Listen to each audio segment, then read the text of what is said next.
8 июл дар доираи сафари давлатии президенти ҷумҳурии Қирғизистон дар ҷумҳурии Тоҷикистон дар маркази экспои шаҳри Душанбе намоишгоҳи маҳсулоти саноатии ҷумҳурии Тоҷикистону Қирғизистон бо иштироки асосгузори сулҳу ваҳдати миллии пешвои миллат президенти ҷумҳурии Тоҷикистон муҳтарам Эмомалӣ Раҳмон ва президенти ҷумҳурии Қирғизистон муҳтарам Садыр Жапаров муаррифӣ гардид.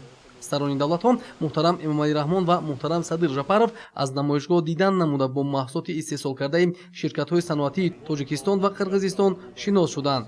зимни боздид аз намоишгоҳ роҳбарони давлатҳо бо соҳибкорону намояндагони доираҳои тиҷорат ва истеҳсолкунандагони ду кишвар суҳбати самимӣ доир карда онҳоро барои ба роҳ мондани робитаҳои зичи ҳамкорӣ бо ҳамтоёни худ ҳидоят намуданд. дар заминаи намоишгоҳи миллии маҳсулоти саноатӣ аз ҷониби корхонаҳои истеҳсолӣ ва бештар аз 70 ширкати истеҳсолию тиҷоратӣ намунаҳои маҳсулоти мошинсозӣ, саноати кимиё, саноати сабук ва насоҷӣ, дорусозӣ, маҳсулоти санитарӣ, инчунин масъулаи сохтмонӣ, атриёт, асбобҳои рӯзгор, чинӣ ва зарфҳои хӯрокворӣ, нӯшокиву нӯшобаҳо, намудҳои техника, молҳои соҳаи электротехникӣ ва нуриҳои минералӣ, саноати хӯрокворӣ, чарм, маҳсулоти полиграфӣ ва электротехникаи маишӣ аз ҷумла дастовардҳои дигари соҳавӣ чун кишвари сабз ба мараз гузошта шуд. дар заминаи намоишгоҳ таҷрибаи нави технологӣ маҳсули зеҳни сунъӣ низ муаррифӣ гардида нақши он дар рушд ва пешбурди истеҳсолот хоса кору хизматрасонӣ муҳим арзёбӣ гардид. имрӯз холдинги A7 Sigma ки аз 6 ширкат дар соҳаи зеҳни сунъӣ иборат аст, бисёр боиси ифтихори мо буд ки иштирок доштем дар намоишгоҳи саноатӣ дар раванди ташрифи давлатии президенти ҷумҳурии Қирғизистон муҳтарам Садир Ҷапаров. дар ин намоишгоҳ мо аввалин бесарнишинҳои ватаниро бо истифодаи алгоритмҳои зеҳни сунъӣ пешкаш кардем. ин бесарнишинҳо бо супориши асосгузори сулҳу ваҳдати миллӣ пешвои миллат президенти ҷумҳурии Тоҷикистон муҳтарам Эмомалӣ Раҳмон таъсис дода шуданд. дар якчанд моҳи охир мо ҳамчун тадқиқотчиёни соҳаи зеҳни сунъӣ дар якҷоягӣ бо қӯшинои сарадии Кумитаи давлати амнияти миллии ҷумҳурии Тоҷикистон, шӯрои зеҳни сунъӣ назди вазорати саломатии хони нави ҷумҳурии Тоҷикистон тавонистем ки ин лоиҳаи пилотиро ба анҷом расонем ва ин бесарнишинҳо якчанд намуд ҳастанд FPV, ҳастанд Vitol. яъне асосияти хоссаи ин бесарнишинҳои ватанӣ дар он аст ки ин бесарнишинҳо бо истифодаи маълумотҳои синтетикӣ ки аз алгоритми Зиган, патенти аввалини зеҳни сунъӣ аз ҷумҳурии Тоҷикистон таъсис ёфтаанд. ва вақте ки дар раванди пилот дар сарҳад мо дидем ки алгоритми ватании синтетикии Зиган ки номи онро мо зев ном гузоштем 89% дақиқ буд дар классификатсия ҳар намуд объектҳои сарҳадӣ.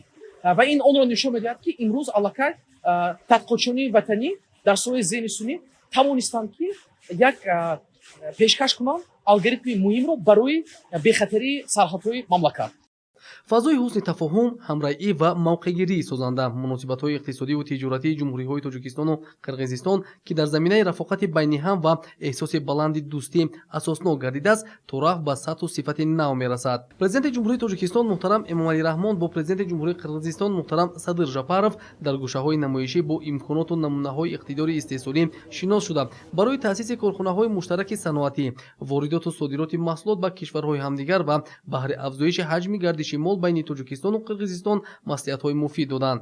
дар ин рӯз ҳамчунин сарони давлатҳо баргузории чунин намоишгоҳро омили муҳими дарёфти шарикони нав ва густариши муносибатҳои тиҷоратию иқтисодӣ арзёбӣ карданд. имрӯз бо шарофати сиёсати неку хиратмандонаи сарони давлатҳо равобити дуҷониба ба сатҳи сифатан нав мерасад. Меня зовут Марьяна Абдулаева, я являюсь директором компании Osovo KG. Это компания из Кыргызстана. Мы занимаемся полной переработкой шерсти. У нас замкнутый цикл. Здесь вы можете видеть нашу шерсть грязную, затем чистую, в кардочесальном полотне, мытую и в топсе. Мы занимаемся также нашими национальными изделиями. Мы выпускаем то, что видите вы сейчас на мне. У нас делаются шердаки. Точно так же мы делаем одеяла, про которые я только что вам показала, спальные мешки для наших вооруженных сил, да, для нашего народонаселения. Точно так же мы выпускаем и тапочки, и все остальное. Наш проект поддерживается на уровне президента. Мы сейчас шерсть экспортируем в Китай, мытую, но основная наша задача – это переработка шерсти внутри нашего государства. Нам нужно будет наладить логистику, так как сейчас у нас прекрасные дружественные взаимоотношения. Мы приехали к нашим друзьям и будущим партнерам. Мы очень благодарны организаторам выставки, кто нас пригласил. Большое спасибо вашему населению, которое очень дружественное, которое всегда объяснит, как дойти, доехать. Мы очень рады. У вас скоро будет выставка в октябре месяце, и мы с удовольствием по приглашению опять прилетим к вам. бояд гуфт ки ҳаҷми гардиши тиҷорати хориҷӣ байни тоҷикистон ва қирғизистон марҳила ба марҳила рушд менамояд. дар ин рӯз дар заминаи нахустин форуми байналмилалии насоҷӣ ва намоишгоҳи таҷҳизот ва маҳсулоти насоҷӣ роҳбарони давлатҳо тоҷикистону қирғизистон низ дидан намуданд. имрӯз густариши ҳамкориҳои дуҷонибаи тиҷоративу иқтисодӣ самти авлавиятноки муносибатҳои тоҷикистону қирғизистон дониста мешавад. ин аст ки барои устуворсозии риштаҳои ҳамкории тоҷирону соҳибкорон асосҳои воқеӣ муҳайё мебошад. дар заминаи намоишгоҳ сарони давлатҳо бо иқтидори мошинҳои кишоварзӣ ва мусофиркашонии ҷамъиятӣ, нақлиёти сабукрав ва дигар техника ки маҳсули корхонаҳои истеҳсолии Тоҷикистон ва Қирғизистон мебошанд, аз наздик шинос шуданд. иродаи қавӣ ва иқдомҳои хиратмандонаи сарони давлатҳои Тоҷикистону Қирғизистон бо устуворсозии решаҳои дӯстиву бародарӣ омили таҳкими иртибототи дуҷониба, хоса асоси тақвияти робитаҳои иқтисодию тиҷоратӣ, мустаҳкамсозии робитаҳои дӯстии миллати шарафманди тоҷик ва қирғиз, афзун гардидани гардиши молу коло, дар маҷмӯъ ба боз ҳам беҳтар шудани сатҳу сифати зиндагии шоиста заминаи воқеӣ мегузорад. Тоҷикистону Қирғизистонро таърихан муносибатҳои неку дӯстонаи чандин асра ба ҳам мепайванданд. бо дар назардошти афзунсозии ҳаҷми гардиши тиҷоратӣ байни Тоҷикистон ва Қирғизистон, имрӯз аз рӯи ҳавасмандии соҳибкорону сармагузорони дуҷониб низ барои густариши бештари ҳамкориҳо мароғ зоҳир гардида, ҳамкориҳои тиҷоратӣ зина ба зина аз рӯи нақшаҳои марҳилавӣ то ба истеҳсолоти муштарак расонда хоҳад шуд. Фахриддин Имомадиюсуф, Фирдавсӣ Бобоназар, Ахбор.